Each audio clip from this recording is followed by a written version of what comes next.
सितंबर 2009 में development alternatives ने कुछ स्थानीय सरकारी एवं गैर सरकारी संस्थाओं के साथ मिलकर लोक आवास यात्रा नामक एक अनोखी यात्रा की शुरुआत की। इस यात्रा का मुख्य उद्देश्य ग्रामीण लोगों को आपदा से सुरक्षित निर्माण तकनीकें, वैकल्पिक पर्यावास आजीविकाएं, सामाजिक आवास, परिवेश के लिए जल और स्वच्छता एवं पर्यावरण अनुकूल तकनीकों से परिचित करा के उनका ज्ञान बढ़ाना है। ये यात्रा ग्रामीण विकास का ऐसा मार्ग तलाशने के लिए शुरू की गई है जिसमें पर्यावरण को बिना नुकसान पहुंचाए लोगों के जीवन की गुणवत्ता में सुधार हुआ हो। मध्य, पश्चिमी और पूर्वी क्षेत्रों की यात्रा को सफलतापूर्वक पूरा करने के बाद यात्रा की शुरुआत 6 दिसंबर 2010 को हिमाचल और उत्तराखंड से हुई। हिमाचल की यात्रा की शुरुआत इंटीग्रेटेड हिमालयन स्टडीज शिमला से हुई, जहां सब लोगों ने मिलकर शुरू हुई यात्रा के मुख्य मुद्दे जैसे कि नवीकरणीय ऊर्जा, अल्टरनेट तकनीकें, पर्यावरणीय पर्यटन तथा पूर्ण स्वच्छता के विषय में चर्चा की। गवर्नमेंट का सपोर्ट तो एक सीमा तक रहता है, उसके बाद किस तरह से कम्युनिटी उसको अपनी लेवल पे मैनेज कर रही है, ऑर्गेनाइज कर रही है।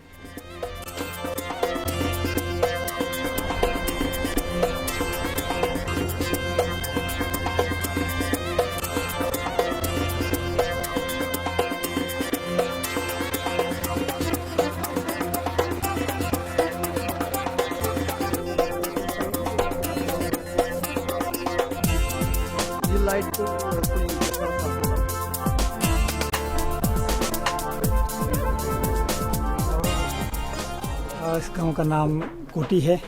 इसमें लगभग 500 के आसपास की आबादी है। हाँ, लगभग 22 लाइट्स जो हमारे को गवर्नमेंट हिमाचल गवर्नमेंट ने दी है। 2 लाइट्स वो बहुत लोगों को 95 में लगी थी। वो हिमूर्जा के थ्रू हमारे भिके चौहान जो थे रिटायर्ड चीफ इंजीनियर, उन्होंने दिलाई थी हमें। ये मेंटेन हम खुद करते गाँव वाले। हमारे गाँव में एक गाँव की कमेटी बनी हुई है।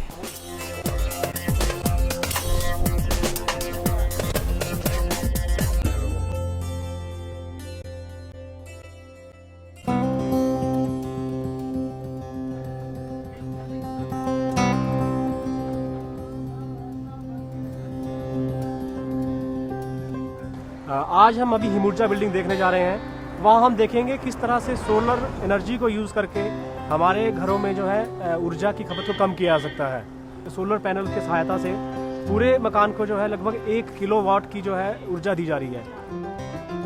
सन 1984 में हिमऊर्जा प्रोजेक्ट की नींव रखी गई। इस प्रोजेक्ट की शुरुआत दूब और कारजा नामक 2 खंडों से की गई तथा 41 खंडों में इसका प्रारंभ किया गया।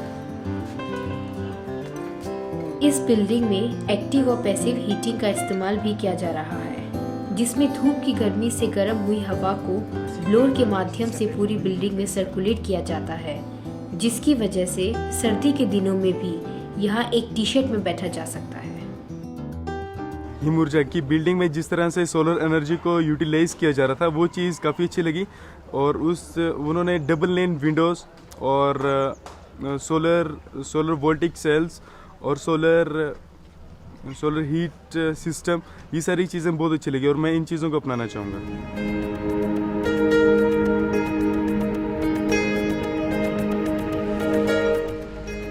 उसके बाद यात्री उपयुक्त प्रौद्योगिकी अनुसंधान केंद्र गए।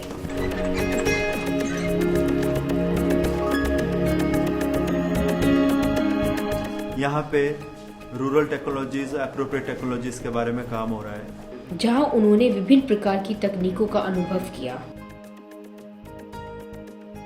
जैसे पंचक्की का उन्नत रूप, पाइनिडल्स द्वारा बनाए गए चारकोल, जिससे जंगल पर निर्भरता को कम किया जा सकता है। 1.25 घंटा के करीब चलता है। थर्मोसाइक्लिंग एयर हीटिंग पैनल है। वेस्ट वाटर जो किचन और बाथरूम का वेस्ट वाटर उसको डिस्पोज ऑफ करने के लिए छोटा सा सिस्टम है। लो कॉस्ट वाटर फिल्टर जो कि गाँव में लोग यूज करते हैं।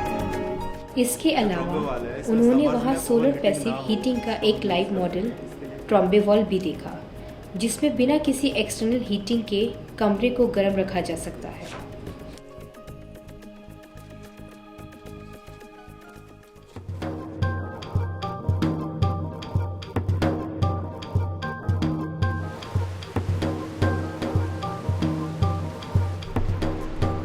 कोटी, हिम ऊर्जा तथा एटीसी का भ्रमण करने के बाद यात्री पहुंचे कुल्लू जिले के बंजार तहसील में स्थित जिभी गांव में, जहां विकसित जल चक्कियों का प्रयोग धान की छटाई, अन्न की कटाई, गेहूं की पिसाई के साथ साथ बिजली पैदा करने में भी किया जा रहा है।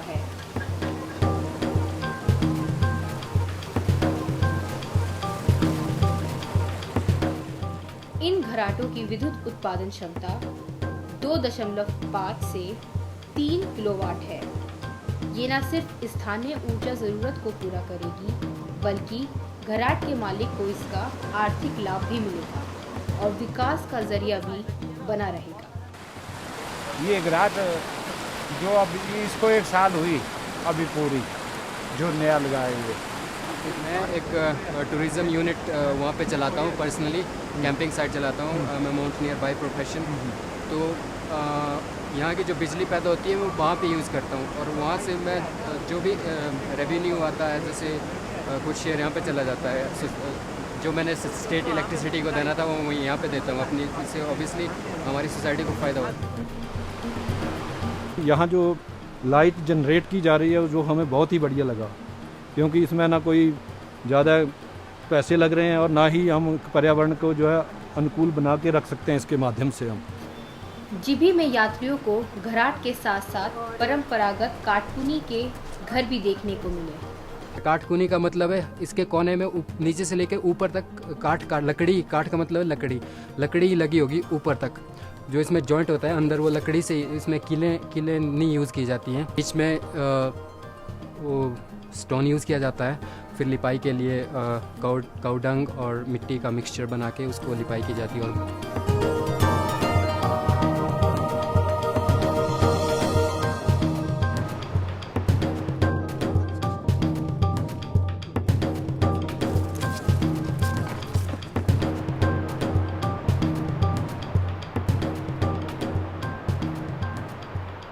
Welcome here at Great Himalayan National Park. हमारी एक कम्युनिटी बेस्ड ऑर्गेनाइजेशन है BTCA, biodiversity tourism and community advancement. उस पर हमारा जो बेसिक जो कार्यक्रम है, इस पर वर्मी कंपोस्टिंग है, इको टूरिज़म है, और जो लोकल प्रोडक्ट हैं और हैंडीक्राफ्ट यहाँ का, उसको प्रमोट करना है।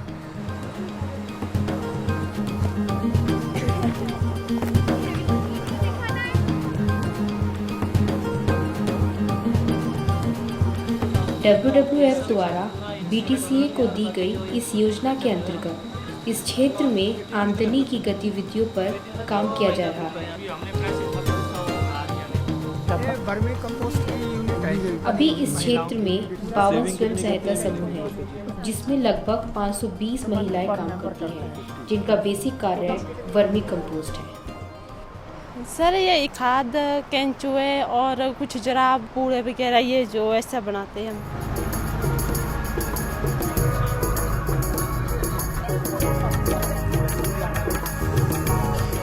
चौथे दिन यात्रियों ने नौरा गांव का भ्रमण किया। इस गांव को पिछले साल निर्मल गांव पुरस्कार से नवाजा गया था।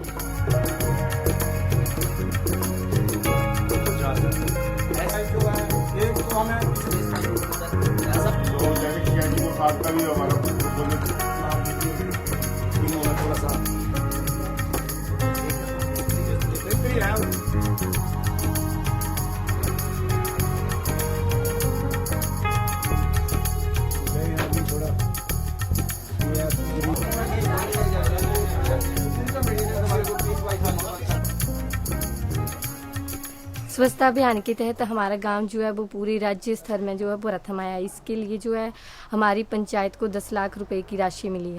हमने पूरी गांव की महिलाओं को इकट्ठा करके महिला मंडल में एक मीटिंग की। उसमें हमने ये डिसाइड किया कि हम पूरे यानी कि अपने घर के आसपास के एरिया को साफ रखेंगे। इसके साथ ही पहले हमारे यहाँ कच्चे शौचालय थे, अब पक्के शौचालय बन गए हैं।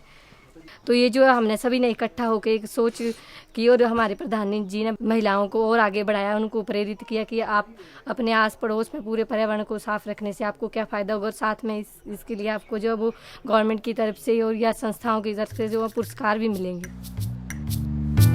वहाँ उत्तरी लोक आवास यात्रा की दूसरी टुकड़ी उत्तराखंड पहुँच चुकी थी।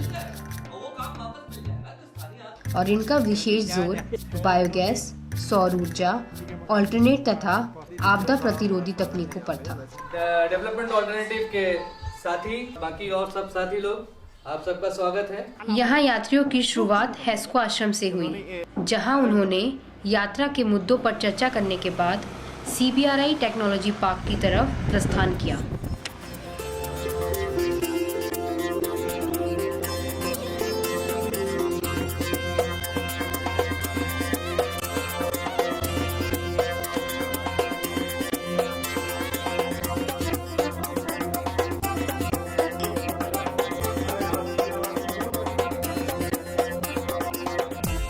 शायद आपके पुराने ज़माने में आपने ये पूरा घर देखा होगा जो ईंटों से बनता था।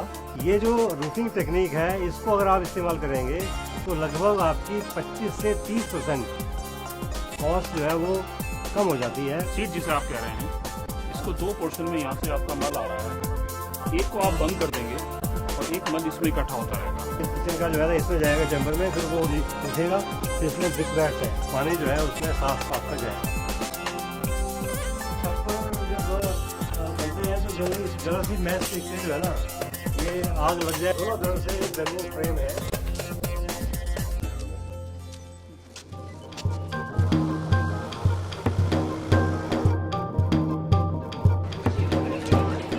यात्रा के दूसरे दिन भागीदार छावरा नामक एक गांव में गए, जहां उन्होंने यूरेडा टेक्नोलॉजी पार्क द्वारा लगाए गए बायोगैस के बारे में जाना और समझा।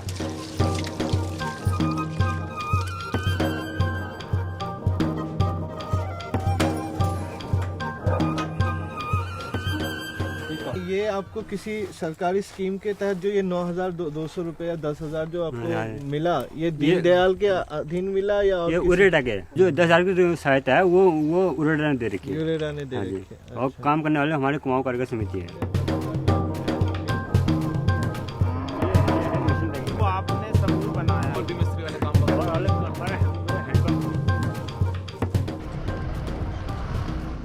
उरेडा देहरादून में स्थित एक प्रौद्योगिक पार्क है। स्टेट लेवल एनर्जी पार्क आम आदमी को, जनता को, बच्चों को ये बताने के लिए कि रूरल एनर्जी या अल्टरनेट एनर्जी कैसे काम करती है, उसके बारे में तकनीकी जानकारी देने के बारे में, उसको कैसे इस्तेमाल किया जाता है, उससे क्या फ़ायदे हैं, उसके बारे में ये जानकारी देने के लिए एक स्टेट लेवल का एनर्जी पार्क इस्टेब्लिश किया गया है।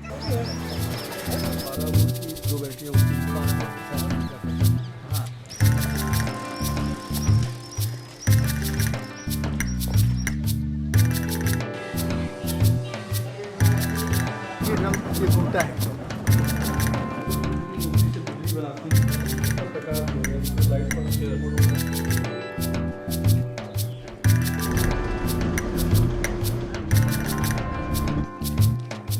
उसके बाद यात्री फतेहग्राम और धोकर नामक गांव में घराट के ब्राह्मण के लिए गए, जो कि हेस्को द्वारा लगाए गए थे। घराट ऐसा था कि हमारे पहाड़ी क्षेत्रों का अपना आप में एक कुटीर उद्योग था, जो कि लोगों के लिए इनकम जनरेटिंग का बहुत बड़ा साधन था, लेकिन तकनीकी का अभाव के कारण धीरे धीरे लुप्त होते जा रहे थे। तो इसलिए हेस्को ने थोड़ा घराटों पर रिसर्च करके उन पर थोड़ा थोड़ा नई तकनीकी का ईजाद करके उनको लगाया है कि लोग जो है अपने जो हमारा परंपरागत स्रोत है उसको जिंदा रखें और लोकल रिसोर्स का, स्थानीय संसाधनों का उसमें मेन तौर पे उपयोग किया जाए। जैसे हमारे विद्युत उत्पादन करना हो गया, आटा पीसना हो गया यार, और कोई भी एप्लीकेशन हम उससे चला सकते हैं ताकि गांव के लोगों की एक रोज़गारी उससे बन सके और हम जो हमारा ट्रेडिशनल है उसको बचा के रखा जा सके।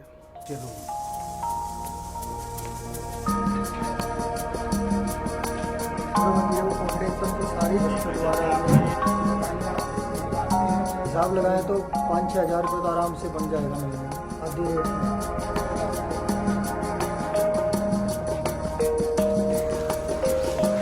जब चक्की का आटा होता है ना तो वो जो है बहुत गर्म होता हो, ठीक है, और ये जो है 200 से 300 आरपीएम पे पिसता है, बिल्कुल ठंडा पानी से चल रहा है। इसमें जो है आपने आटे पे हाथ लगाया हो तो बिल्कुल ठंडा आटा होता है।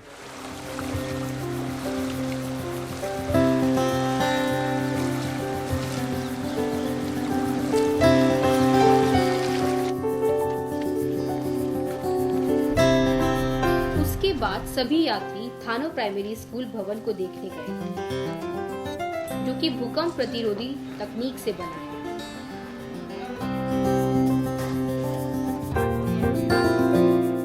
उत्तराखंड सरकार के प्रयास से यूएनडीपी के प्रोग्राम के तहत हमने 2 स्कूल भवनों का दृढ़ीकरण यहाँ पे किया। ये जितने भी बेल्ट्स आप देख रहे हैं ये डिफरेंट हाइट पे जॉइंट होते हैं। अब देखिए जैसे यहाँ पे खिड़कियों के अलग अलग हाइट हैं, है ना, तो इसको हमने एक हाइट पे ये बेल्ट लेके फिर यहाँ पे ये जिगजैग सरिया एक लेके लगाया है और फिर इस बेल्ट के साथ इसको बांध दिया है।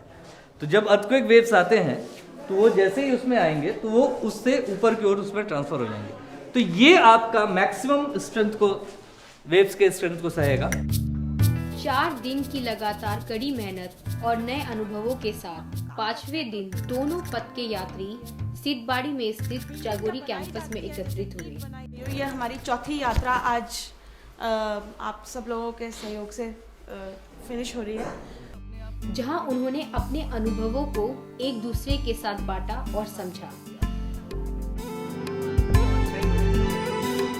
जिससे कि वो एक बेहतरीन कल की शुरुआत कर सकें। लोक आवास यात्रा में हमारा अनुभव बहुत अच्छा रहा। का मतलब यही है कि कुछ हम सीखें, कुछ हम दूसरों को सिखाएं। कई गांव का और कई इंस्टीट्यूट का दौरा किया। हमने वहाँ नई नई टेक्नोलॉजी देखी, जिसे हम अपने गांव में जाकर टेक्नोलॉजी को अपनाएंगे। कि अकेले घराट 6000 गाँवों में आज विद्यमान है, लेकिन समय की आवश्यकता ये है कि इस तरह के प्रयोग बड़े व्यापक रूप से होने चाहिए, जगह जगह होनी चाहिए और दूर दूर तक जानी चाहिए। ग्रास रूट लेवल पे वहाँ पे काफ़ी कुछ टेक्निक्स जो अभी तक हमने सुनी नहीं थी, वो सभी हमें देखने को मिली। एक भावना के साथ हम यहाँ पर एकत्रित हुए हैं, ये सबसे बड़ी बात है। और सबकी सोच ये है कि हम जो है इस समाज के विकास के लिए जो हमसे बन सकता है, जो हम सोच सकते हैं, उस पर एक साथ काम कर रहे हैं। ये सबसे बड़ी बात।